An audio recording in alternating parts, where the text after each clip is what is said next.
যারা পরিযায়ী শ্রমিক আছেন আপনারা এখনো ফিরে আসছেন না কেন? আজকে উড়িষ্যায় পরিযায়ী শ্রমিকের উপর অত্যাচার হচ্ছে। শুনুন, ক্ষমতা আমাদেরও আছে, আমরা উড়িষ্যা ভবন ঘেরাও করতে পারি, কিন্তু আমরা ভদ্রতা করি। ভদ্রতার একটা সীমা থাকা উচিত। আসামে বাংলায় ভাষায় কথা বললে অত্যাচার করছেন, উত্তরপ্রদেশে অত্যাচার করছেন, রাজস্থানে অত্যাচার করছেন। কই আমরা তো করি না? বাংলায় 1.5 কোটি পরিযায়ী শ্রমিক আছে, তারা আমাদের নিজেদের ঘরের লোক, আমরা তাদের ভালোবেসে আপন করে নিই। আর আপনারা বাংলা ভাষায় কথা বললেই বলছেন বাংলাদেশি। 1947 সালের আগে 3টে দেশ তো এক ছিল।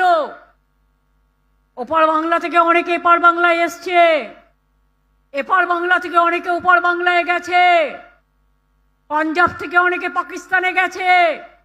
দুটো রাজ্য তো সাফার করেছে, একটা বাংলা আর একটা পাঞ্জাব। মাথায় রাখবেন।